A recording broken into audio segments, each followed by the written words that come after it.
You know what I heard? I heard this mine is haunted by the ghost of 100 dead Apaches. That's the dumbest thing I ever heard. Well, how do you know? You ain't never been in it. Yeah, well, you know what I heard? What? I heard the valley down there is haunted by 3 Apache armies. That don't even make no sense. Ah! Hey, you. Go. You know what I heard? I heard tell of a mystical creature that rides up on that ridge line at midnight and they'll snatch your soul right out of your eyeballs. I don't believe it. Not for a second. Let's see you pitch camp on that ridge come tomorrow night. I did 3 times.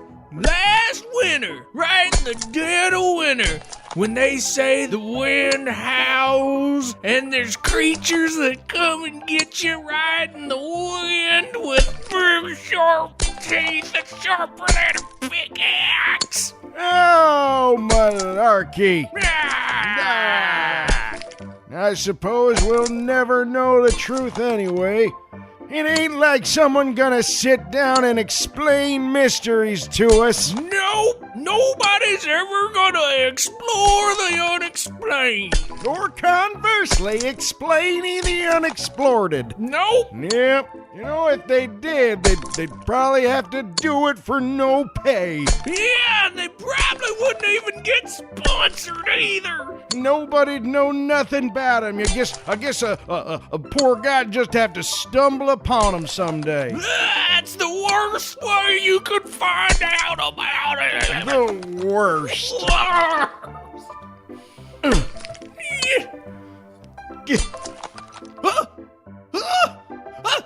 I think I did it. I think I found some monoatomic gold. I don't believe you. Yeah, me neither.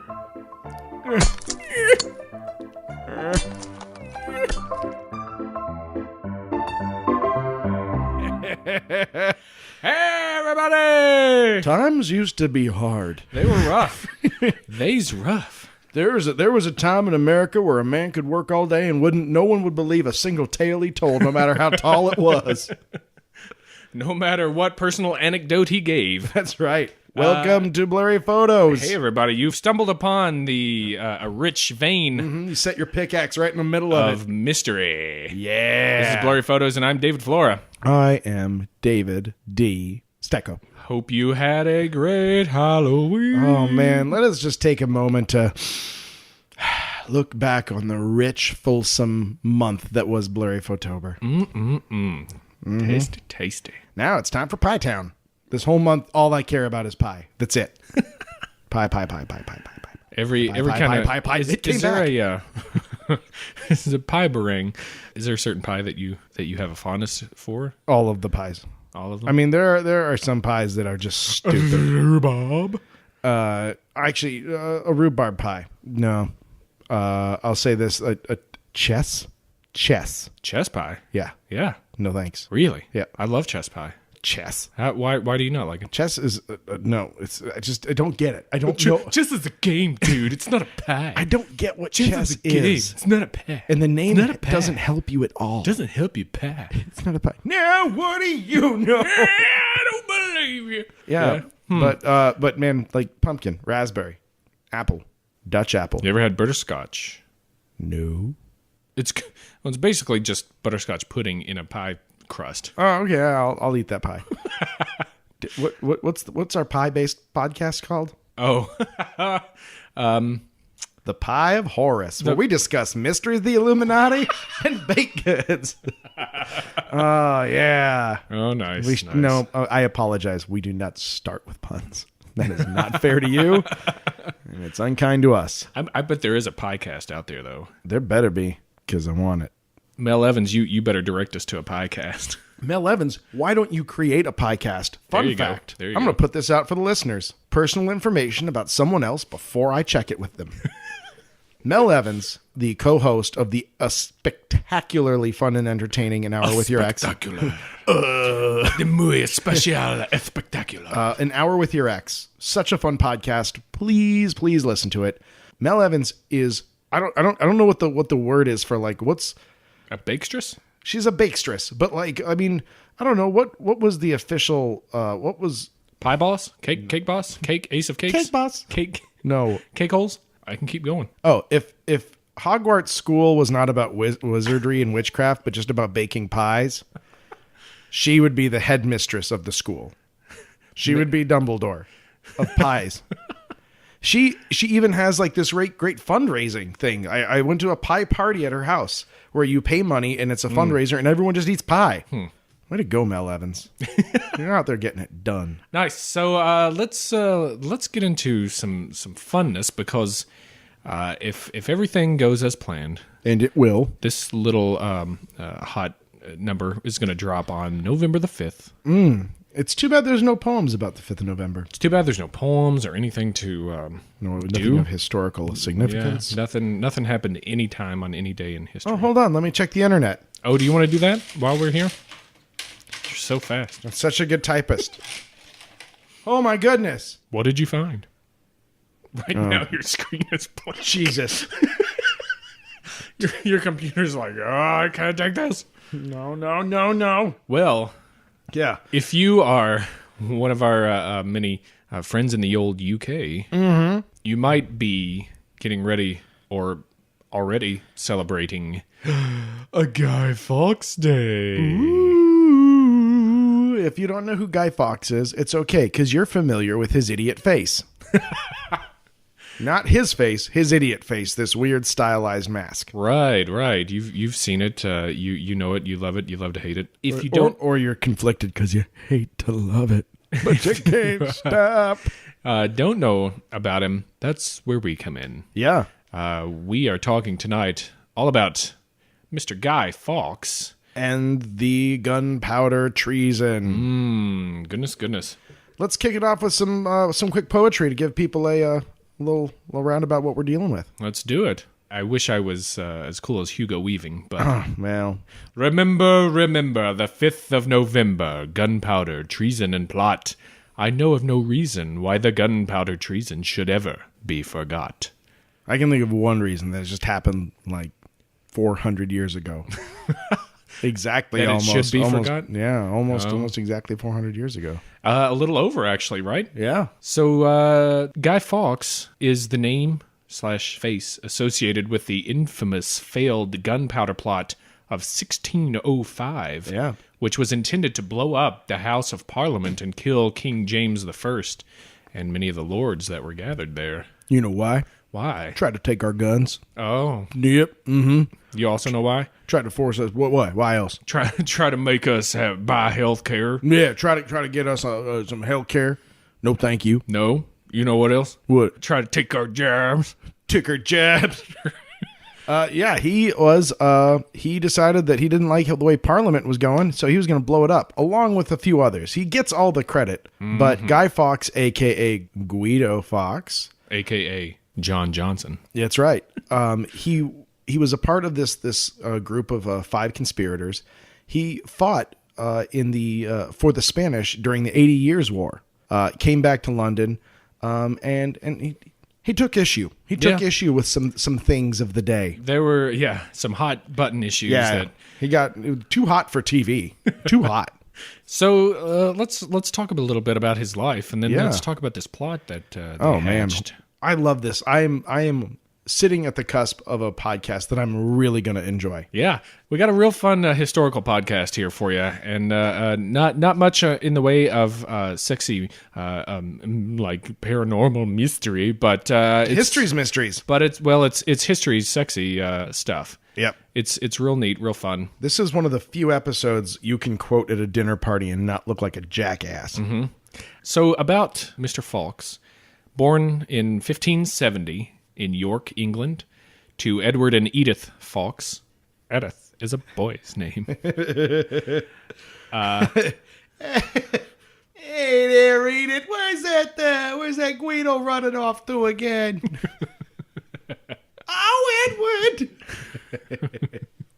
Edward Bunker Fawkes. Edward died when Guy was 8, and then Edith remarried a few years later to a Catholic chap named Dennis Bainbridge. Hello, I'm Dennis Bainbridge. It's an honor to make your acquaintance. And you would fill my days with the warmest of sunlight, would you agree to be my wife? And of course, I'll take under my care your son, Guido.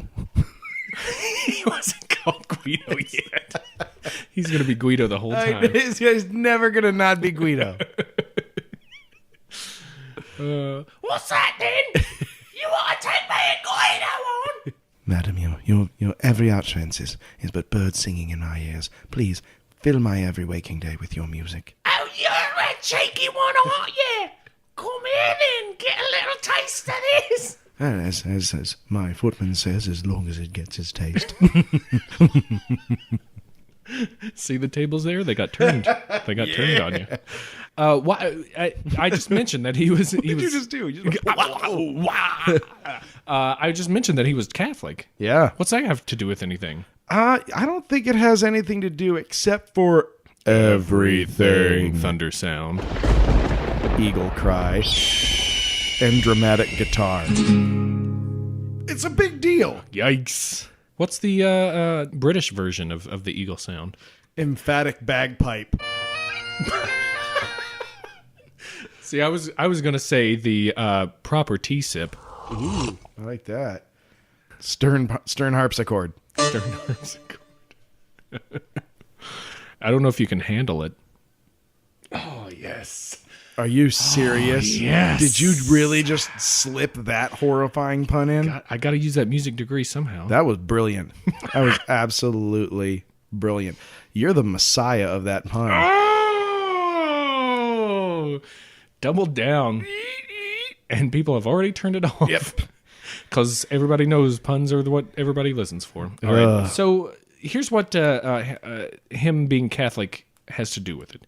In the 1530s, we're going back a little bit. You may know him, Henry VIII. Might have heard of this bloke. Most of the verses are the same as the first. Yeah. He got a little tired of the old ball and chain. Yeah. Wanted a divorce. Yep. Pope says no. Pope says no. Pope says no.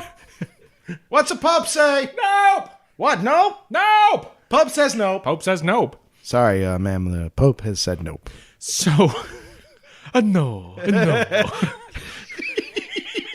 It's like, not all right. He's like the Italian housekeeper. No. God is not here.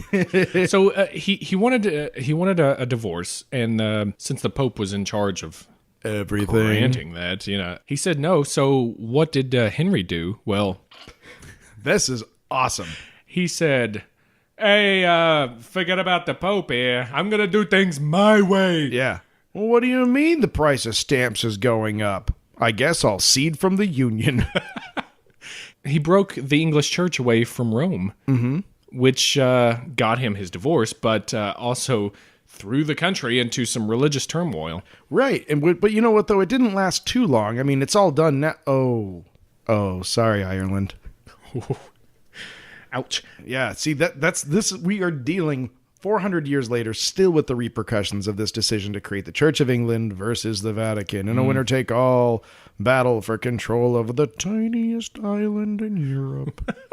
In 1558, Elizabeth I ascends the throne and proceeds to make the English Protestant Church, which becomes the Church of England, with the Act of Uniformity. Protestant became the state religion, and Catholicism was pretty much outlawed, although some traditions remained just for some general appeasement because she couldn't have half the people hating her fully. 50% of the time, the population hates her 100% of the time.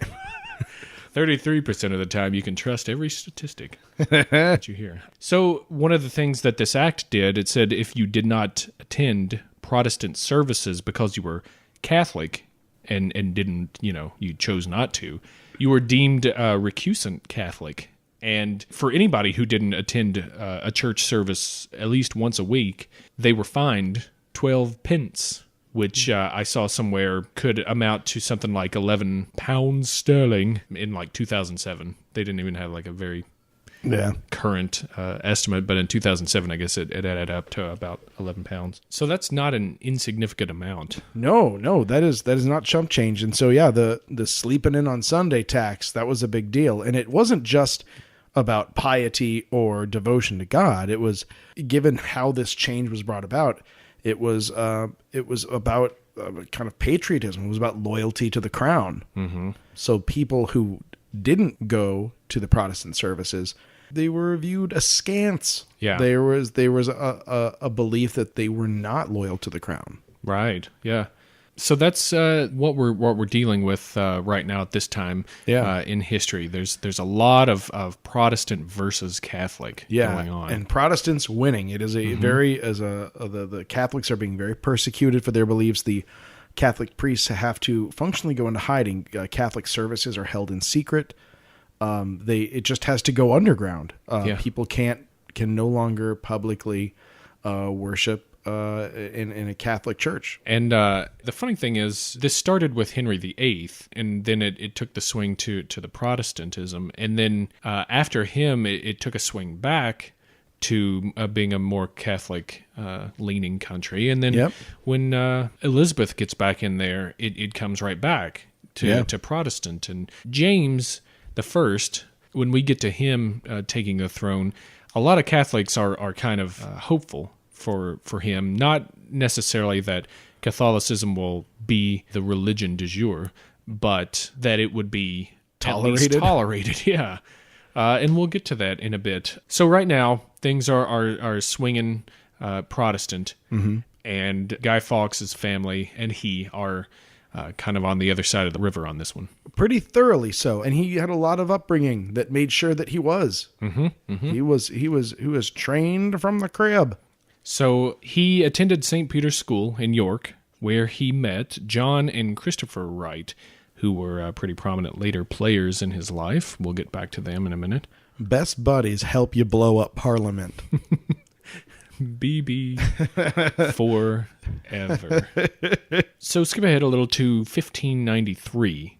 He traveled to Flanders, which then was the new Dutch Republic, to fight for Catholic Spain in the 80 Years' War. So he was fighting for Spain, who is, at this time, England's second most infamous enemy, behind always infamous France. You might notice that England's enemies are ranked also by proximity.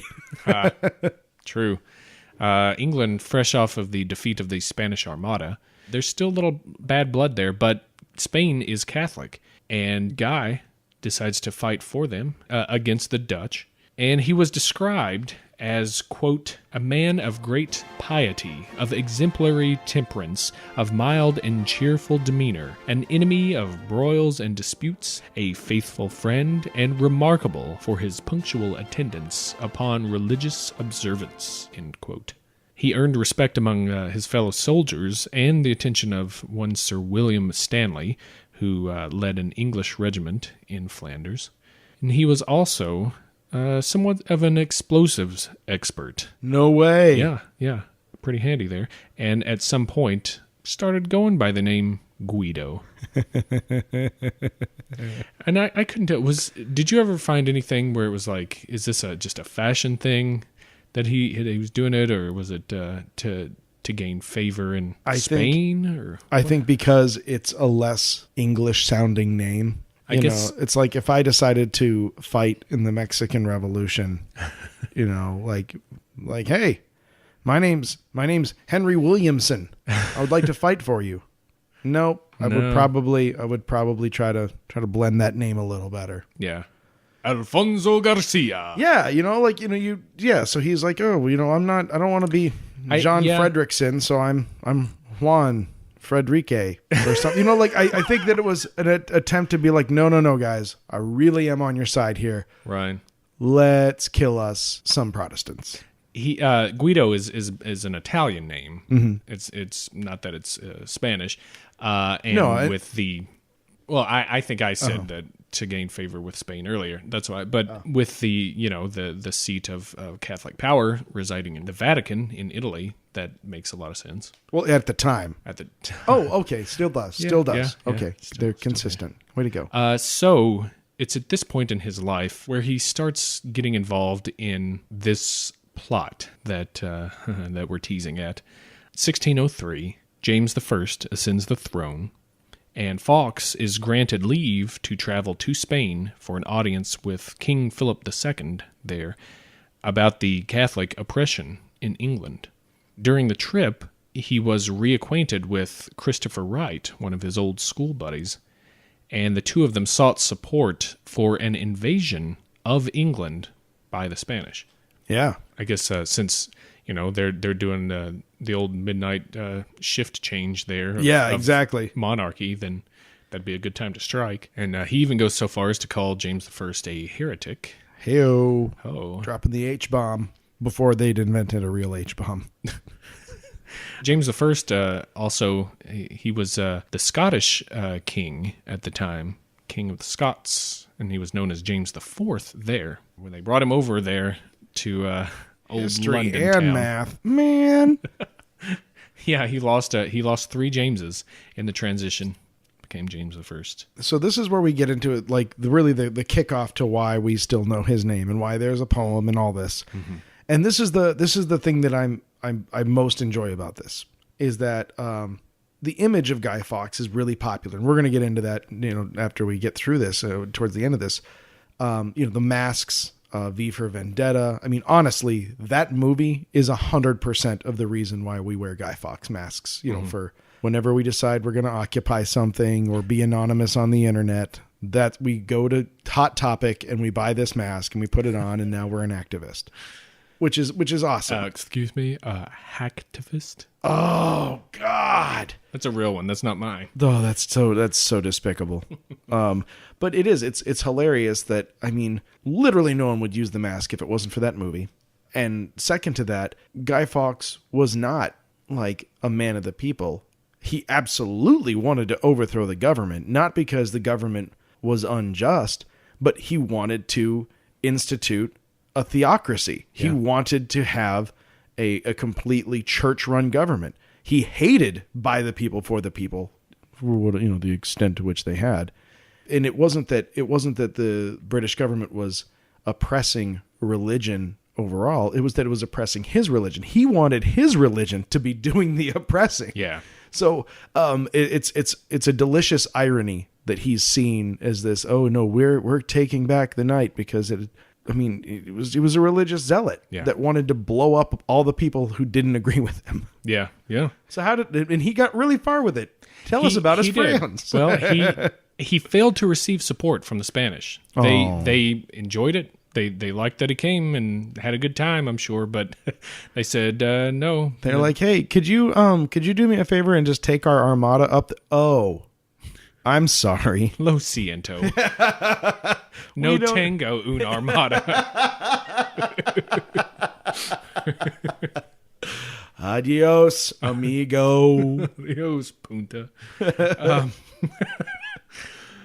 So he goes back to Brussels, and Sir Stanley, back from the war, introduces him to Thomas Wintour, who proposed intentions to assassinate the new king and requested Fawkes' help, being, a military man and very well versed in explosives at the time. Not afraid to get his hands dirty. Nope. Rolls up them knickers and wades right in. You like to have a bit of the old flashbang then, eh? In 1604, Fawkes, Wintour, John Wright, and a man by the name Thomas Percy, and a man by the name Robert Catesby, who was basically the leader of this little rabble. Yeah, that's a fun fact. Yeah. They met in the Duck and Drake Inn in London to plot a conspiracy against the king.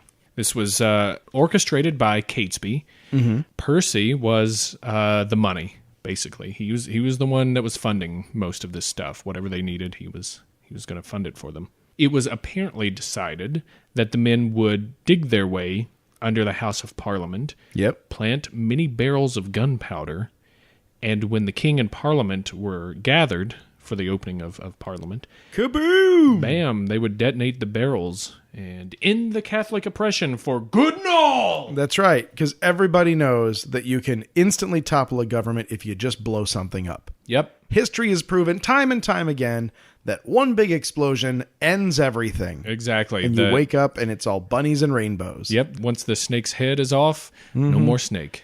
False. Doesn't really happen like that. No. Well...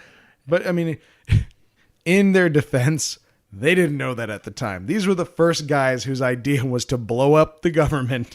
and so, I mean, it was viable to them. They didn't have the perspective of history. Right. Well, this is a fun little thing, too. While evidence was apparently not found for a tunnel having been dug, and maybe that was just completely made up later on, if the conspirators did begin a tunnel, they weren't really ready for what tunneling under Parliament meant physically. Yeah.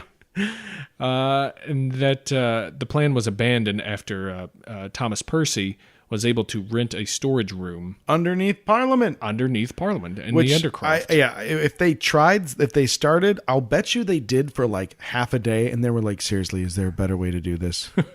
Can we just like rent something? You guys look around and see if there's anything nearby. Which, I mean, and also... Is there a horse that's really fast, can just run through the doors? Yeah, but it's amazing at the time. You know, it's the House of Parliament. Who's going to mess with you? Nobody. Do you want to rent some room underneath the Pentagon to store your comic books? Right. Sure. Yeah, exactly. They had like little storage rooms in the Undercroft. Yeah. And it's a good way to make money. And what are you going to do from there? Yeah. Blow up Parliament? Wanker. They probably thought it was just there to store high hats and buckle shoes. Yeah.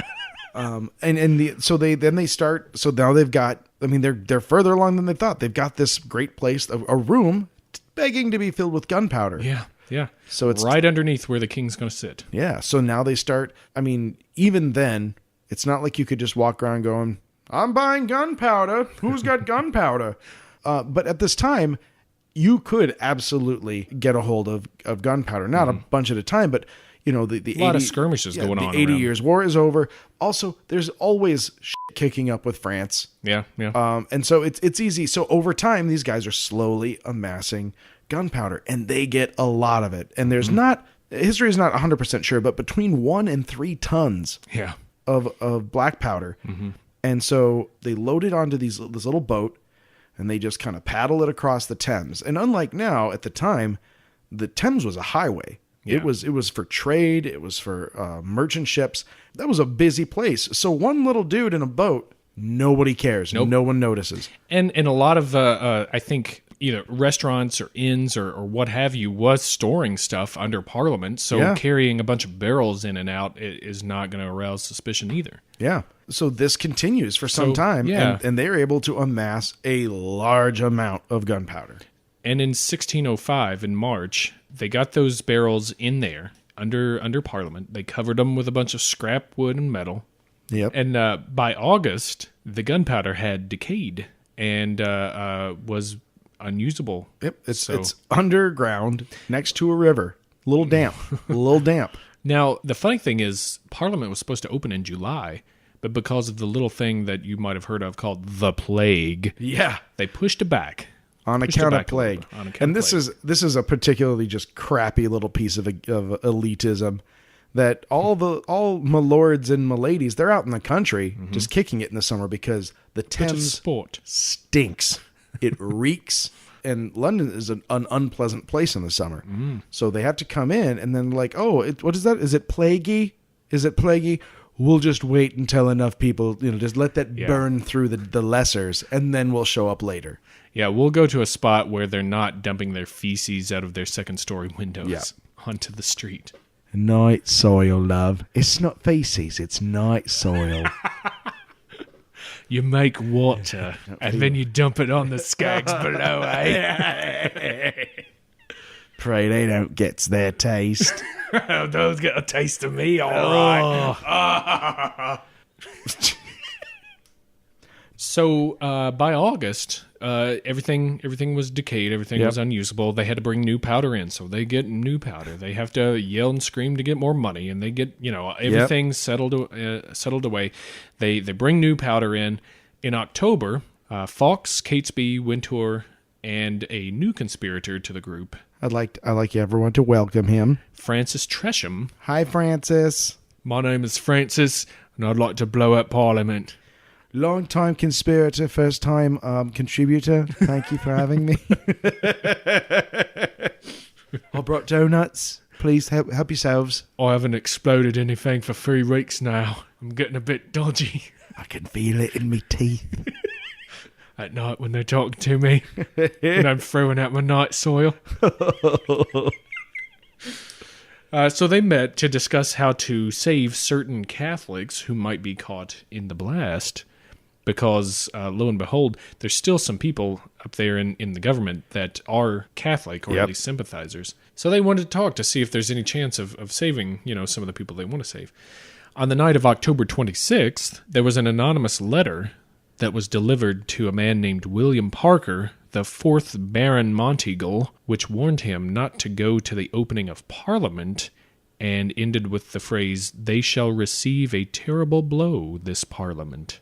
The conspirators learned that the Baron had received this letter, and they panicked. Right.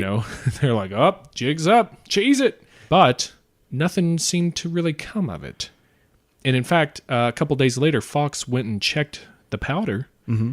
Nothing looked like it had been bothered. Everything was still there. Everything was in order. Monteagle, however, showed the letter to the king, but again, nothing was done. What are they going to do to me then, eh? I'm in Parliament. You cannot touch me, I'm in Parliament. I'm the King of England, for Christ's Look sake. at me, I'm upset because I cannot bow down to the Antichrist in the Vatican. Oh, boo-hoo-hoo. I tell you what, they can administer a lethal blow to this.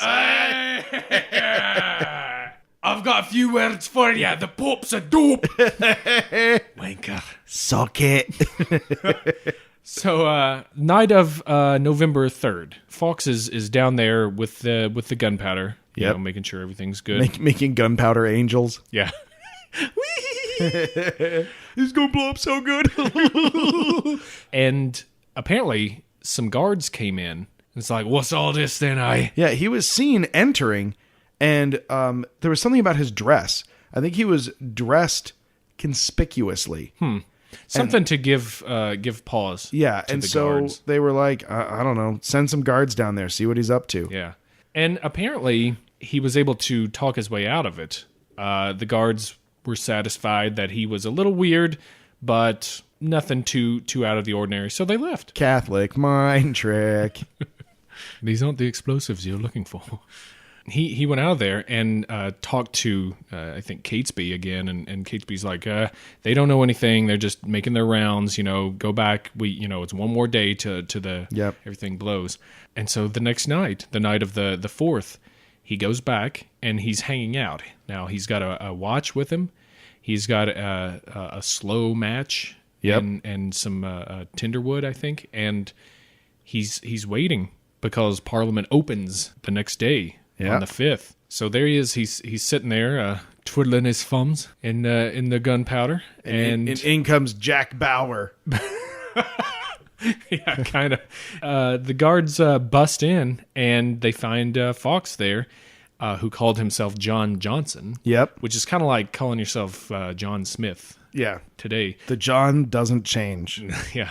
But the jig is up. They know he's up to no good, and they kick around a bit and don't have to do much because they find the powder there under all the debris. Yep. And they find the match on him and arrest him. I believe someone very earnestly said, "What's all this then, eh?" Yep. So yeah, they bust him. Now here's a couple. This is a part of the story that I really enjoy because it shows you how far no one has come since then. What they find is a terrorist. Now, fun fact, England at the time had outlawed torture. Torture, not allowed. However, because you were dealing with a terrorist plot, the king And this document has been retained. It's in a museum. Mm-hmm. The king signs an order saying, do what you got to do. Yeah. Start light. Yep. Start light. Feel free to turn up the volume as much as you want. Mm-hmm. And at the time, the most brutal form of torture anyone had come up with, because apparently they didn't read history books then, was the rack. Yeah. That's the device that's a table where you're laid out. Your arms and legs are strung out. And it just pulls and pulls and pulls. They turn a crank and you basically just pulled apart. Ugh.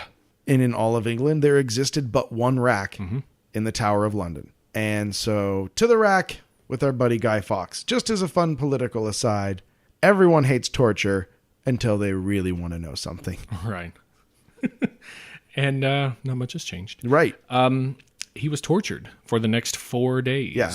Yeah, that guy held out tough. Yeah. Eventually, he did give up his real name, Guido. Guido. My name's Guido. Seriously? It's Guido. I wanted to impress this Spanish girl, and I thought she'd think I was English, so I was Guido.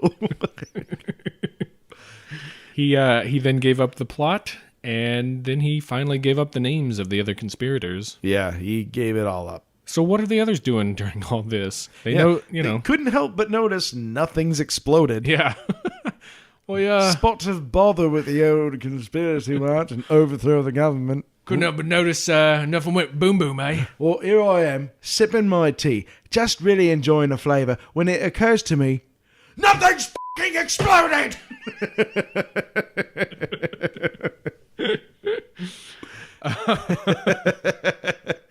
So the others find out that Guy Fawkes has been captured. Yeah. And they hightail it. They cheese it off north, and they try to rouse supporters for the old Catholic cause as they go. And they Follow me, running away. Their success rate was 0%. Yeah. A big old goose egg.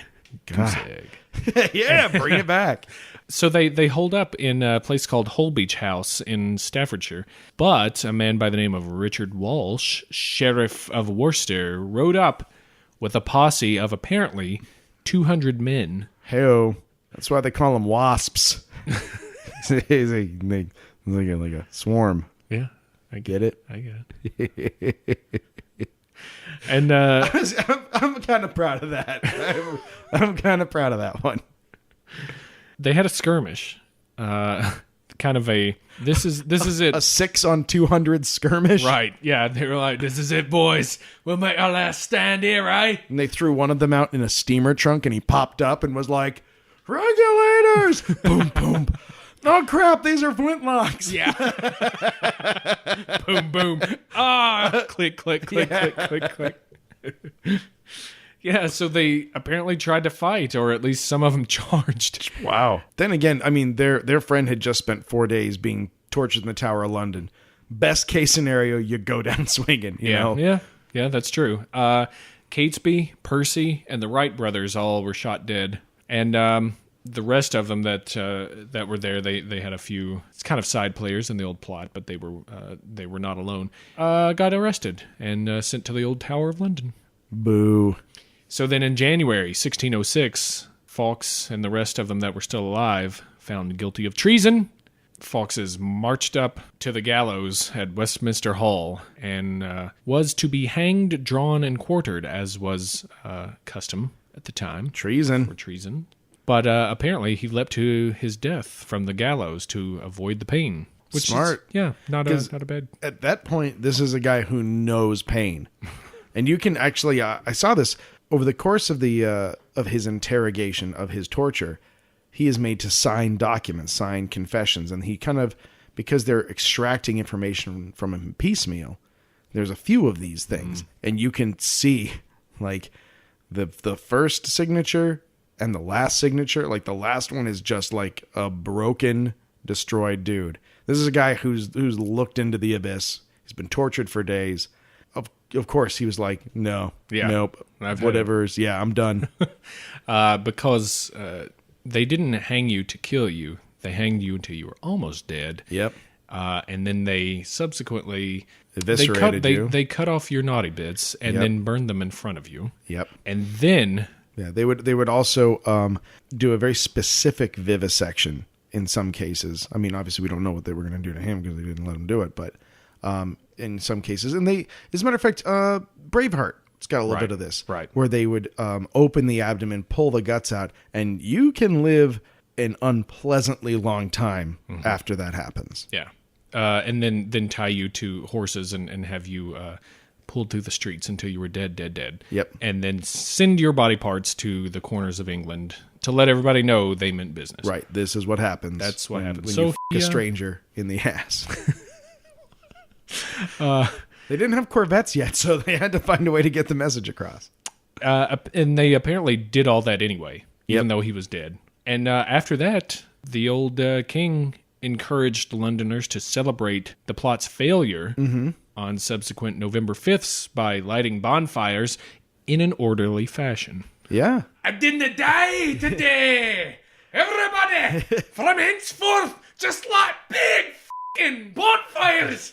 Within Like, reason. but within be the cool reason. I about mean, it. come on, it's a party. We're here to have fun. Yeah, we want to have fun, but didn't get out of control. Now pay attention. We don't want the real Parliament Gunpowder Plot going on. Am I right? Wankers.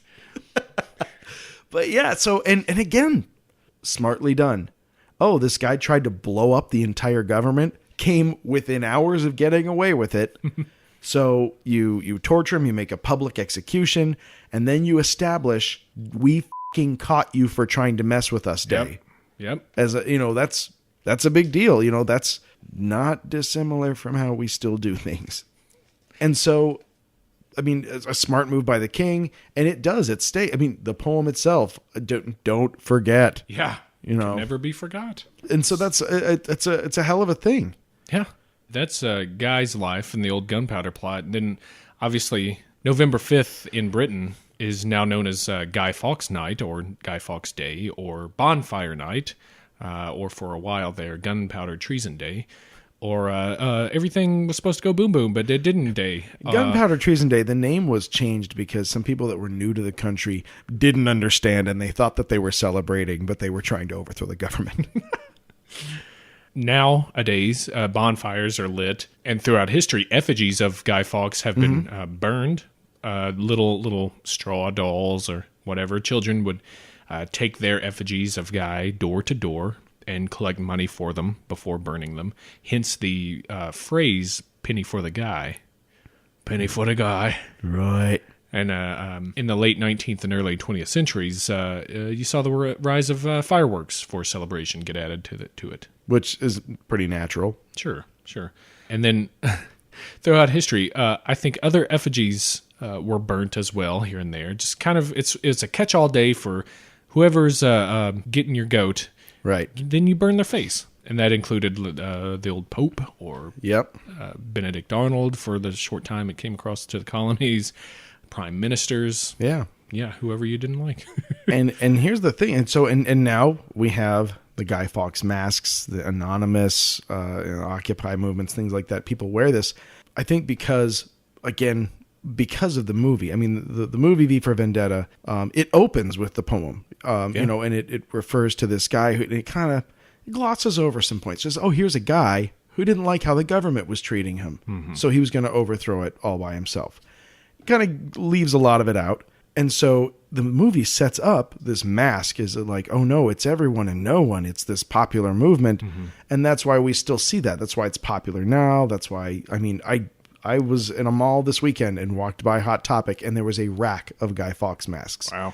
Which is even more funny considering a corporation is churning these things out by the thousands to sell to people to protest corporations churning things out by the thousands. Yep. So if you're going to protest, make your own mask. Time Warner is who owns the rights to that mask. They get paid a fee with each sale. Oh. Alan Moore's graphic novel, V for Vendetta, the main character, whose name was V, wears the mask. And because the artist for the graphic novel, David Lloyd, came up with the idea of the mask to kind of give V an image, you know, to crystallize that character. And well done, by the way. And Really, that guy clearly knows what he's doing because it worked like crazy. Right. But David Lloyd was doing it in a way to celebrate Guy Fawkes' image as an anarchist and a revolutionary. Yeah. Which Alan Moore agreed to, but was like, well, David's a little weird for that, but it's a good image. Right. And there was even something I found where they were asked about Anonymous and the Occupy movement and any other anti-establishment groups who have adopted this symbol to stand for what they stand for. And Moore and Lloyd basically were happy to see it. Yeah. And I think because Moore said he felt that it was good that an idea of his made an impact. I think that's where he was coming from for it. David Lloyd thought it was an all-purpose image and makes the groups akin to a one versus the system scenario. Right. And he thinks Fawkes was a great revolutionary. So I don't know. Well, that's yeah. I mean, I can see why Alan Moore's happy. I mean, because the character that he created is that. Mm-hmm. Things get muddy because he then co-opts the face or the stylized identity of a guy who was not an anarchist. Right. This guy had a very clear vision of the government he wanted to replace the current one with. You know, like he wasn't just a political issue at all. It was one of just straight religion. Yeah. Do you think it's kind of the same thing as if people in the future would have like Osama bin Laden masks or something? Maybe. I mean, it is a theologically driven extremism. Mm-hmm. But it is interesting to me that things get muddied in that regard. You know, like this movie was a commercial success. And Alan Moore is a phenomenal writer. Sure. I mean, one of the century's best writers. And so it gets into the pop culture and it gets a little muddied because, I mean, there's such a selective choosing of what Guy Fawkes was in V for Vendetta, but it makes for a really interesting and fun to watch movie. Mm-hmm. I mean, I've got V sitting on a bookshelf over here. Yeah. It was a great graphic novel, but it does get a little disingenuous and it does make it a little easier to dismiss hipster activists or hacktivists. I'm not saying there are not things that absolutely should be protested. Right. But it's a weird symbol to crystallize your image with. Right. You kind of like the Che Guevara shirts. Right. Same thing. I mean, if you really read the guy's books, he was a son of a bitch. He just was. You take this picture of this snapshot of an identity of your revolutionary hero. Mm-hmm. No one really holds up to that kind of scrutiny at the end of the day. But the thing that I find distasteful about the use of the Guy Fawkes mask is that it's like a sports jersey for political discussion. It's this is the uniform that you have to wear in order to say I'm not happy with these things that the government is doing. And there's a bazillion things that are happening that are completely should be protested. I'm glad people are protesting them. Right. I think putting a mask on and running around with fake plastic stiletto knives is the least effective form of political dissent. Yeah. So, I mean, I take some issue with that. It's weird in the fact that Guy Fawkes was just the dude that got caught. Right.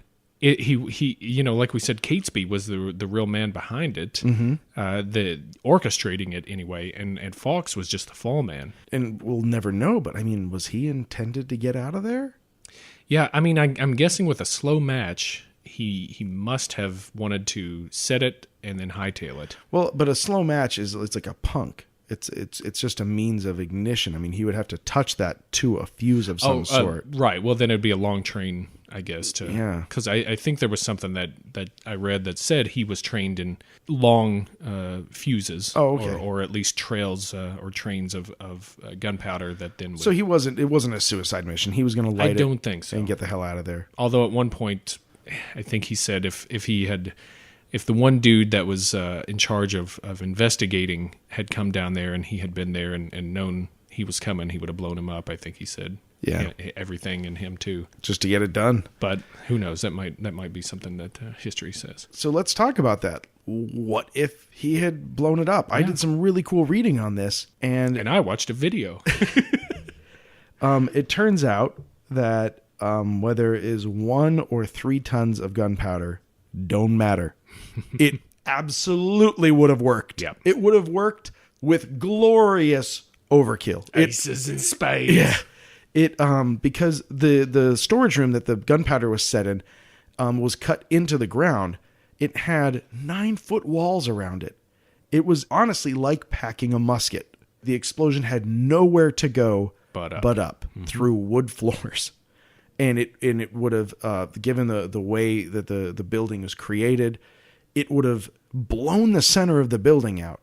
If somehow you didn't get killed by that, the entire building then would have collapsed in on itself into the crater. Yep. Then, pulverizing whatever was left. If he had done it, it would have been entirely successful and the building wouldn't exist. Right. I mean, they knew how to blow up a building. Yeah.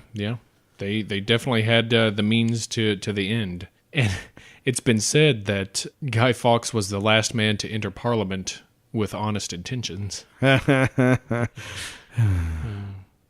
But here's one fun little sexy piece of history for you. Guy Fawkes was told by an alien how to set the... Is that not... Oh...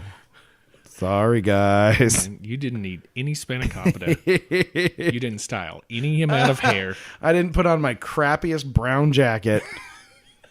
Idiots. Catholics. So there have been allegations that the king's spy master, Robert Cecil, orchestrated the whole plot to prove that Catholics were not to be trusted once and for all. 9/11 was an inside job. Oh, no!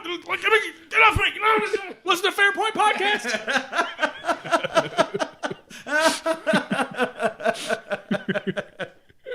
Yeah, we did that. Yeah. By the way, I think Philip Seymour Hoffman is a good choice to play us in the movie. Yeah, both of us.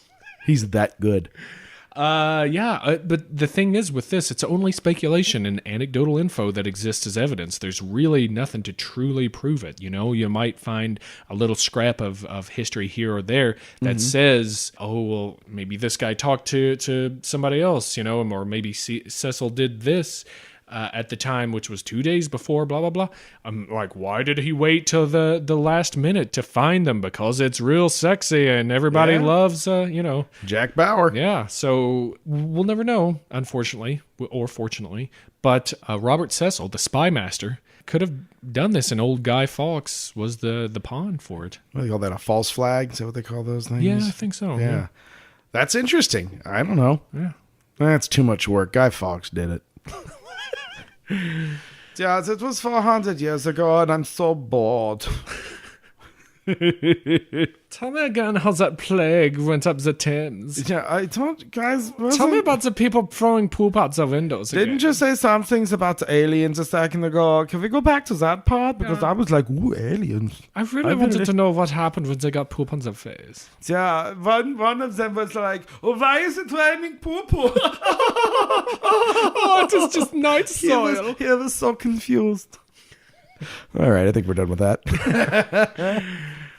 So there you go. That's Guy Fawkes in a gunpowder nutshell for you. Yeah, remember that one. Yeah, Man. This podcast should never be forgot. Nope, and it will not be. To our British friends out there, if you got anything to add, or if we get anything glaringly wrong, Yeah, because it's probably Flora. He'll have to go into the penalty box for it. Probably Flora is the one who may have made a mistake factually. yeah, this is your all's bag, so don't let us steal it too much. Don't be afraid to get yours taste. Anyway, write us in. Do you know what, Flora? I gotta be honest. I've been real sick of you. Me? Yeah, I don't like how you've been treating the podcast. I don't like that I get fined if I don't go over to your house every Sunday and hang out for a few hours and listen to you ramble. You've got a pretty sizable bill building up. I know. And so... Looking to owe them back taxes there, are we? For the last few months, I've actually been secretly sneaking in small barrels and placing them underneath the chair you're sitting on. And they're full of puns!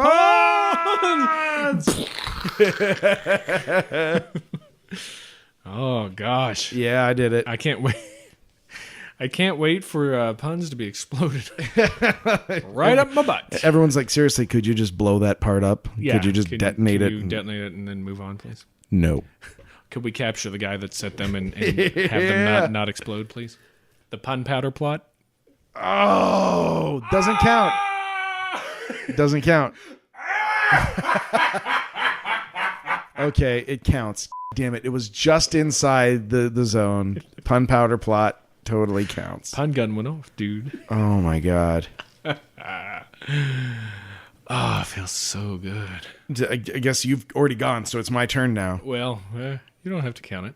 We picked up a new sponsor, the podcast. That's how I introduce products now. Picked up a new sponsor for the podcast. It's a artisanal bourbon.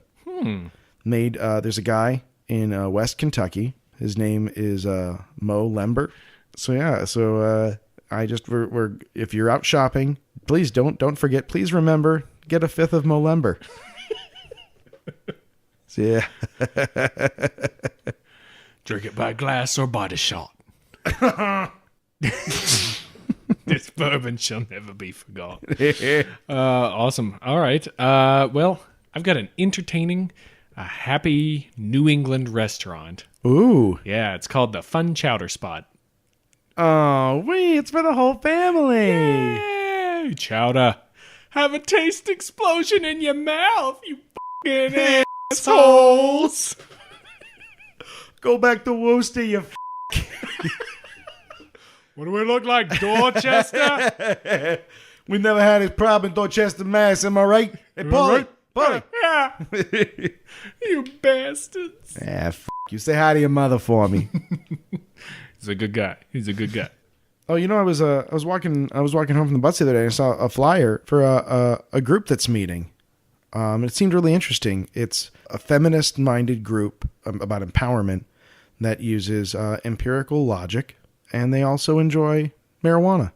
It's called the Girl Power Reason and Pot Club. Man. Yeah, how's that? Did that? Was I able to duct tape that and push it up over the wall? Did that work? That's got everything.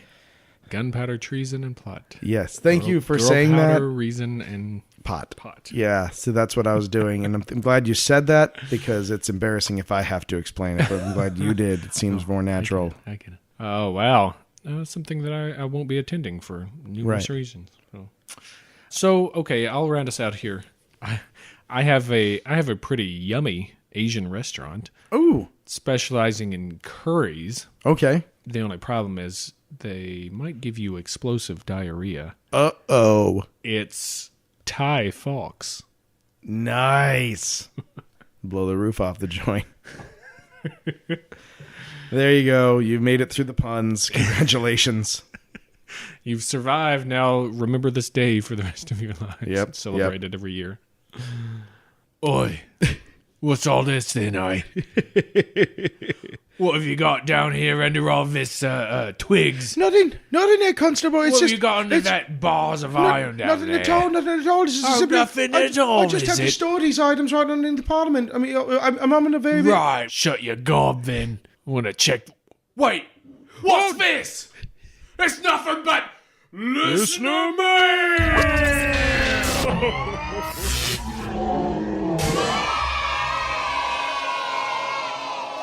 It's really thorough. Yeah, that's how it It's a happened. listener mail explosion in your face.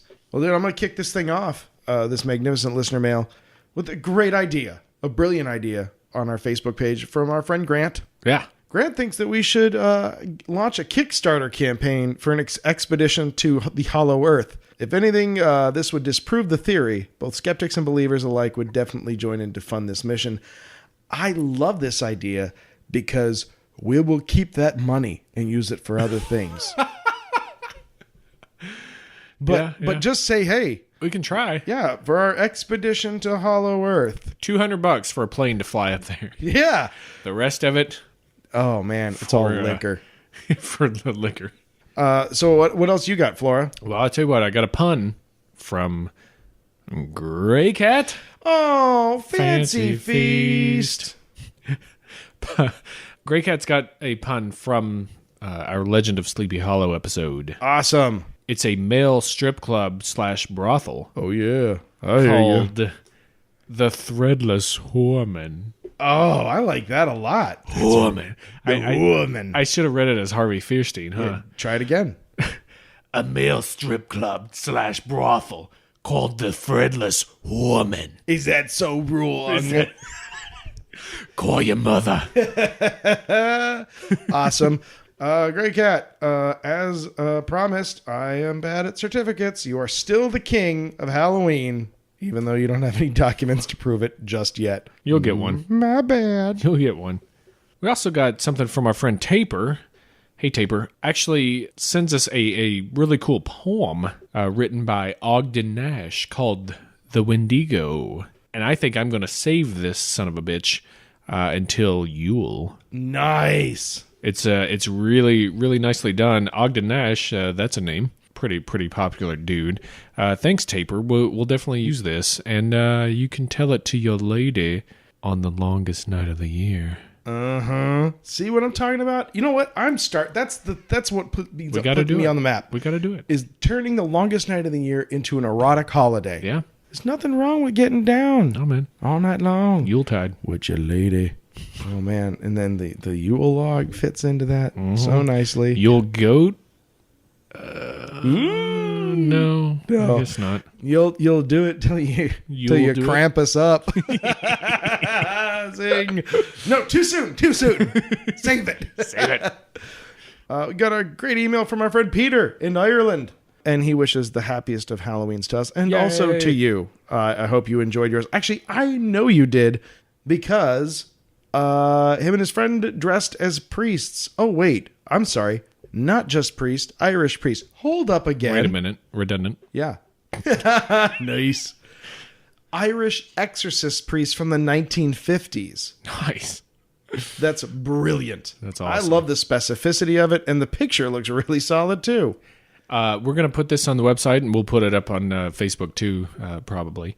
Unless, Peter, you write us and are like, get that. Take my picture down. We don't Take want it down. That was for your eyes only. Don't I send you pictures just to have them plastered all over the internet? Again, that's the best Irish we've got. Yeah, it's all we can do. But he also gave us some awesome ideas for upcoming episodes, one of which, I'm not going to tell you which one of which is we're getting a lot of requests for. So you're going to see that very soon. Yeah. I would say before the year's out. Yeah, probably. Yep. Some of which you'll never fucking hear. Bury them in your heart, for they shall never see the light of day, Peter.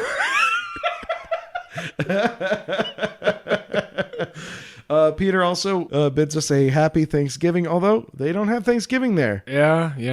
And what do we have to be thankful for, huh? Oliver Cromwell? No. We have plenty to be thankful for. Seriously. Also, and they're right, we do have a very blurry Christmas on the way. Yeah. Ding, ding, ding, ding, ding, ding, ding, ding, ding, ding, ding, cryptids. Ding, ding, ding, ding, ding, ding, ding, ding, ding, ding, whores. It's all cryptids. I don't know. It's all cryptids and whores. Peter, we would have done that if anyone had written that. Don't think we're singling you out. It's, to us, the sound of joy. Yeah. It sure is. Moving on. Thanks, Peter. I got to tell you, we are now moving into the Australian section of the podcast. I will not. I will wish you a good day. See, I'm trying to improve myself. You're doing better. Music provided by our good friend JV Gish. Yeah. Thanks, Jay. To begin our most excellent Australian section of the listener mail, listener Eve from Down Under says she loves our podcast and keep the episodes coming. Hey, we will. Yeah. Thanks. Your wish is granted.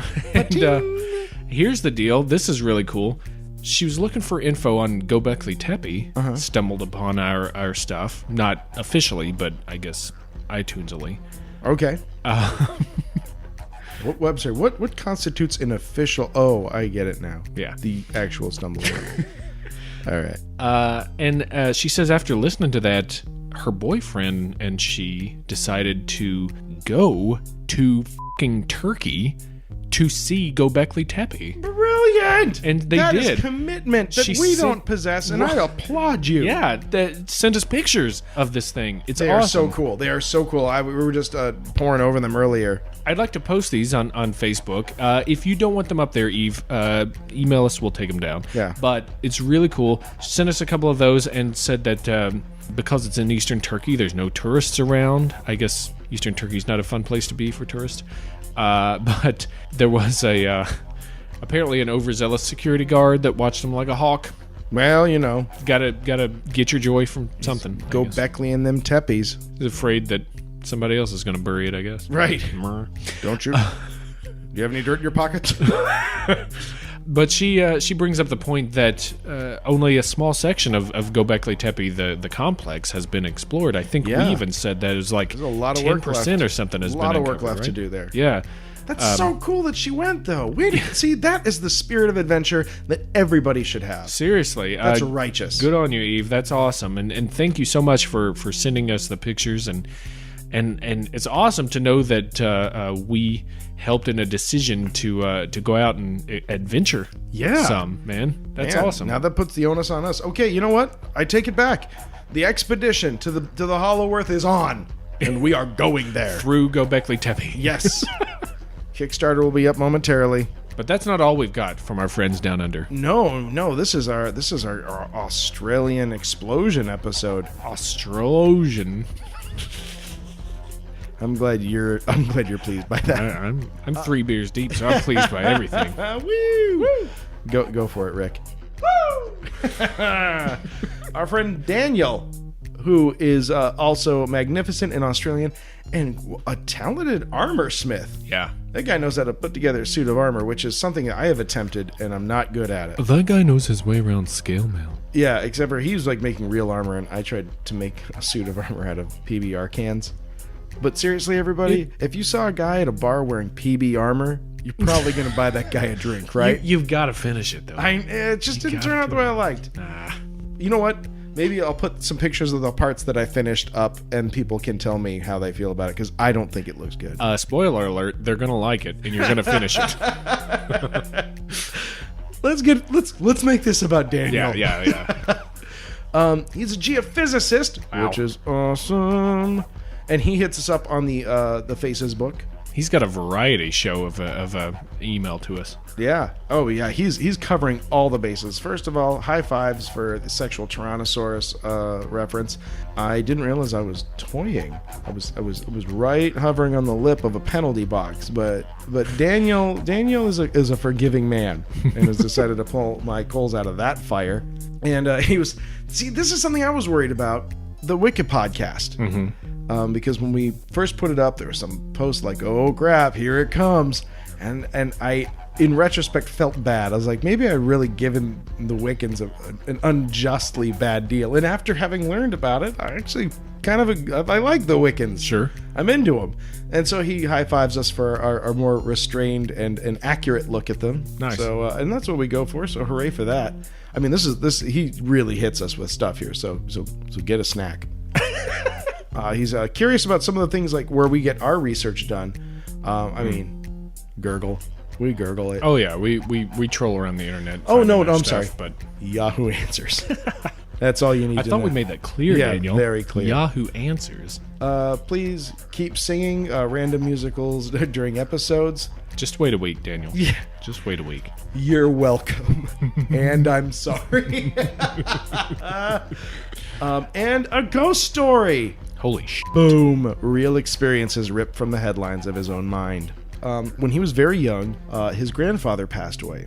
And 3 days later, which is significant, they were a Catholic family, and the 3 days, Jesus' death to the resurrection. Sure. He was in his room with his brother, and they saw, just clear as day, a ghost, a whitish blue entity walk through the room. And it looked, I mean, it was his grandfather. And he smiled at Daniel, and which scared the hell out of him, and he hid under his covers for a second. But when he stuck his head back out, the ghost was still there, and it smiled and waved, and then it just kind of glided out through the window. And the next morning, he talked to his brother, and his brother saw the exact same thing. And his mom even said for years after his death, she could hear tapping around the house that was his cane, as though he was kind of patrolling the house and keeping everybody safe. So that's a pretty cool story. Wow. That's solid. That's no think you saw something. That's a this is what I saw happen. Yeah. That's impressive. Nice. Also, I really enjoy the craftsmanship of this. He's got on his list, say, what's that sign over yonder? And you have to scroll down, for it's a Punapalooza. Daniel packed this lunchbox full, and it's a pun dessert. So I hope you're ready for it. Hope it's not healthy. You got a dance Hate move? them healthy lunches. Oh man, I just want something to taste good. I don't want no carob puns. Thought I'd get a 7-Up. If anyone's Thought ever I'd treat had, myself. has anyone ever had carob? That lie people want to pretend is chocolate. Gah. That's why people don't like hippies. Yep, and the only reason. That's it. This is a dance move from one of the Wiccan ceremonies. Slightly awkward if sky-clad. The Wiccan. Oh! Yeah, I like that. Slightly awkward or slightly awesome. Mm-hmm. How about this? A school for aspiring architects? Fallen Angles? Oh! Although it Nice. implies that that's not going to work out. Yeah. Setting yourself up for failure. How about a new type of probiotic yogurt? Great for setting wayward stomachs. Baba's Bubbly Yogurt.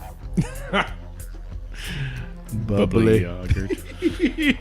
And he promises his puns will improve. They had better not. Don't you dare. People, stop apologizing for they're puns. Yeah. They're apologies in themselves. Have we not made it clear that the pun endures no judgment? Puns are awesome. The fact that you're writing them is awesome. Yeah, so do it. Keep it coming. Keep it coming. Don't apologize.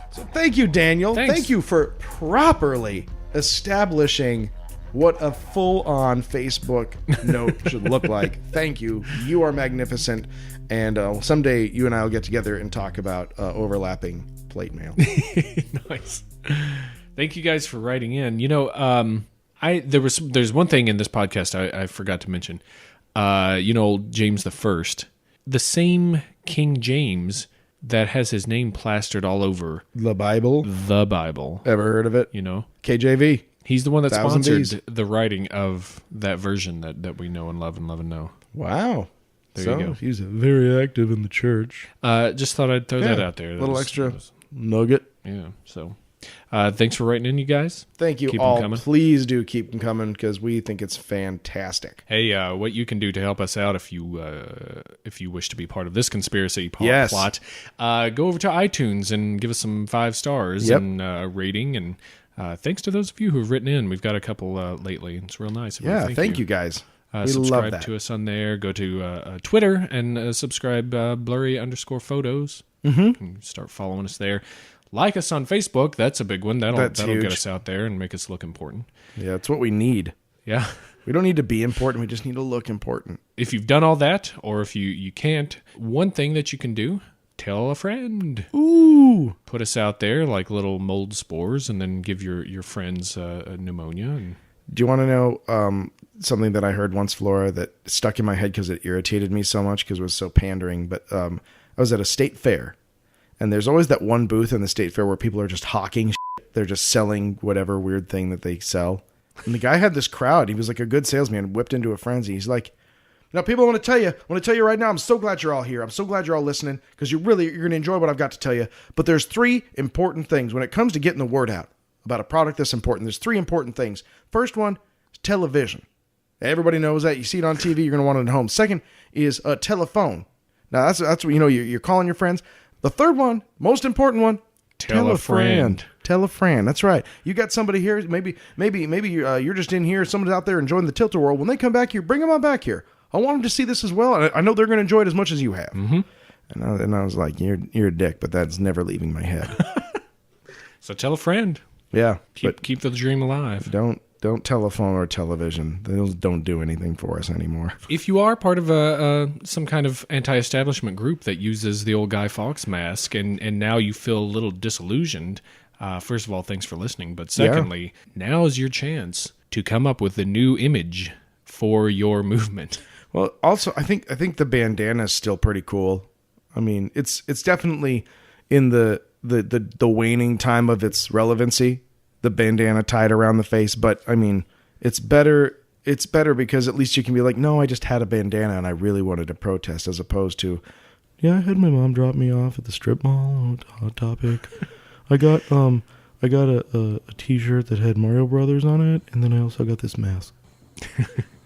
So anyway, for this episode of Blurry Photos, I am Guido Flora. Oh, nice. That's really good. I didn't even think of that one. And I'm Dave. The Pope says no. Stecco. Arrivederci.